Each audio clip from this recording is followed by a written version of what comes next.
Ahoj YouTube. Dnes sa trošku odbočíme od mojej obľúbenej videosérie Trénujeme do zlyhania. Posledné 2 videá ste videli, jedno bolo cvičené sám, druhé bolo s tôňom, tretie nasleduje tento štvrtok. Ešte medzi tým ma napadla jedna téma, nakoľko som dostal otázku od klienta, že prečo som nikdy neskúsil steroidy, keď to všetci okolo skúšajú od 14-15 rokov.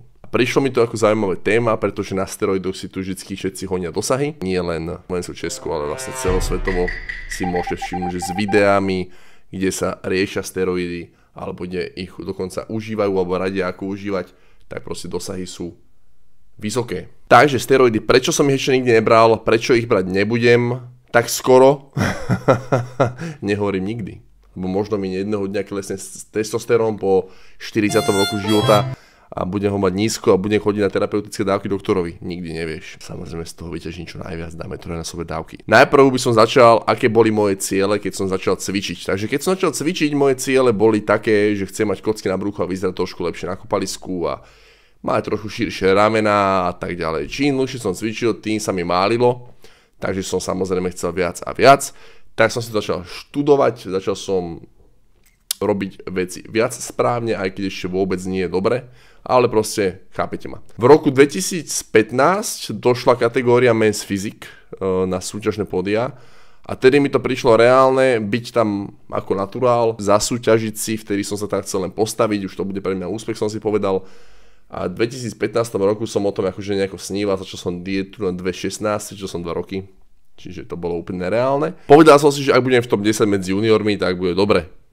Žiadne nejaké prehnané ciele. Už vtedy som videl, že steroidy sa tam pekne uchytili aj v tejto kategórii, ale došlo mi to celkom fajn, že by som sa tam mohol postaviť. V roku 2016 mi majiteľ fitness centra, kulturista, úspešný, povedal, že by som mohol tú kategóriu možno skúsiť, pretože mám mužský pás, široké ramená a ja som sa tejto myšlienky celkom chytil, skúsil som dietu, nevedel som o tom moc veľa. Samozrejme som dietu zdal po mesiaci a pol, pretože som nevedel, čo robím. Ale pokračoval som, naštudoval som si, ako fungujú kalórie, kalorický deficit a tak ďalej. A na rok 2017 som sa pripravil na súťažné pódia v junioroch. Moja motivácia, pripomínam, bola top 10, to je asi celé. Tak som si to skúsil, skončil som na najprv tuším 10. mieste, potom 8. mieste, čiže som si to splnil, dá sa povedať.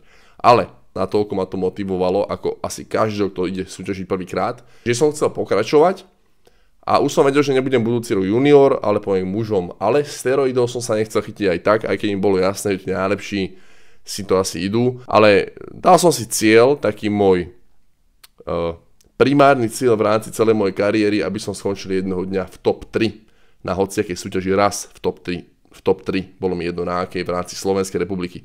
Nikdy som nemal ambíciu ísť do zahraničia, majstrovstva sveta, majstrovstva Európy, Diamond Cupy a tak ďalej. Top 3, hociaká súťaž, bol môj primárny cieľ, čo mi prišlo reálne dosiahnuť možno aj naturálne.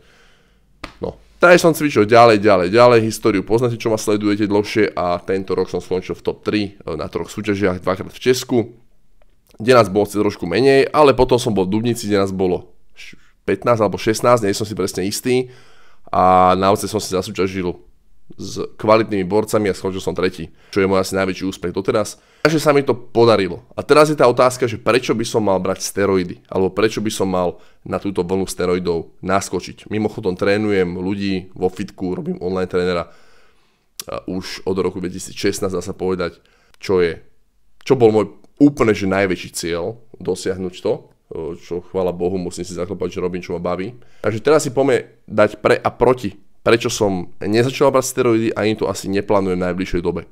Cieľ 1, súťaženie, som si, dá sa povedať, splnil. Keby teraz skončím a už nesúťažím, dá sa povedať, že som si splnil, čo som chcel, bol som v top 3, nepotrebujem si ani nejako dokazovať, nemám ambíciu naozaj chodiť do Diamond Cupy na zahraničné súťaže.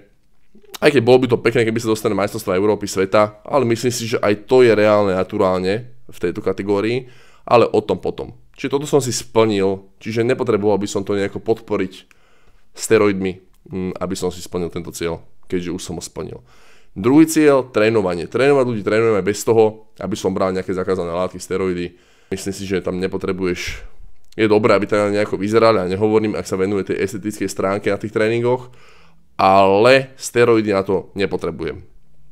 Online trénera to isté, videa môžem robiť bez toho, aby som sypal. Samozrejme, asi by sa nejaké dosahy zvýšili, keď vyzerá, že monštrum, ale myslím si, že aj toto si nájde svojich divákov v tej naturálnej časti a možno aj tie nasypané, neviem. To bol druhý bod, prečo som doteraz nesypal, ani to neplánujem v najbližšej dobe, nebral steroidy, áno. No a tretí bod, ja som k tomu nemal prístup, keď som mal 14 rokov, 15 rokov, no bohužiaľ už v dnešnej dobe 14-15 roční chlapci, to viem, berú orálne formy steroidov, tabletkové, myslia si, že čo tabletky, berú to vitamín C, absolútne nevedia, čo robia, nevedia, ako im to môže ublížiť, čo im to môže urobiť. Ja v tej dobe som suplementoval Marťankou, pretože internet síce bol, ale na YouTube ste nenašli informácie, ako nájdete na internete dneska. Vtedy boli YouTube videá z Mr. Olympia, alebo kulturisti točili videá v Amerike, aj v Česku a Slovensku, boli obrovskí a my sme si mysleli, že to je vďaka proteínu. Preto som si ten proteín aj kúpil. No, ale to je dobre. Bol som v tom, že to môžem dosiahnuť naturálne. To je dobre. Nevedel som o tom. Potom v 19-20 rokoch už som vedel, ktorá bije. Ale tak by to malo byť. Dnes si dajte na YouTube do vyhľadávača a nájde vám to predpísané kúry, kto čo berie, ako berie a tak ďalej. Samozrejme, že všetci povedia vo videu, nikomu to nedoporučujem, nikoho nenavádzam, je to váš život, to mi je úplne jasné. Ale keď tomu majú ten prístup takýto informácií a ešte k tomu v posilke to zoženete u každého druhého väčšieho chlapa, tak to tak potom aj vyzerá. Čiže možno šťastie, že som ten prístup k tomu v tej dobe nemal a nedostal som sa k tomu nejako skorej a nemyslel som si, že to potrebujem na to, aby som dosiahol tú formu, ktorú som dosiahol tento rok, dá sa povedať. Alebo mysleť si môžete, že každý si robí, čo chce, každý nech si hovorí, o čom chce na internete. Áno, súhlasím s tým, nech si hovorí každý, čo chce, o čom chce. Nikto nikoho nenavádza, ja nehovorím. Ale naozaj miera ľudí, ktorí tedy boli na niečom, keď som mal ja 14, 15, 16 až 17 rokov, bola minimálna. Pár sa ich našlo, ja nehovorím, že nie, ale bola minimálna, pretože tie informácie a ten prístup z internetu nebol taký, ako je teraz. Čiže si to zrekapitulujme. Súťaženie, trénovanie, aj bez toho sa dá v pohode praktikovať, čiže prečo by som začal teraz niečo brať. Pre porovnanie si dajme jednu známú osobu, nebudem nikoho menovať, ale je to youtuber, český youtuber, kulturista. Môj názor je, že ten človek dosiahol maximum ako naturál. Mal super rozbehnutú kariéru ako po zdravotnej stránke, súťaženie, vyhrával všetko naturálne, online tréner, proste ja neviem, či sa dá niečo už na YouTube ho sledovalo cez 100 000 ľudí, neviem, či nie viac. Každé video malo obrovské čísla.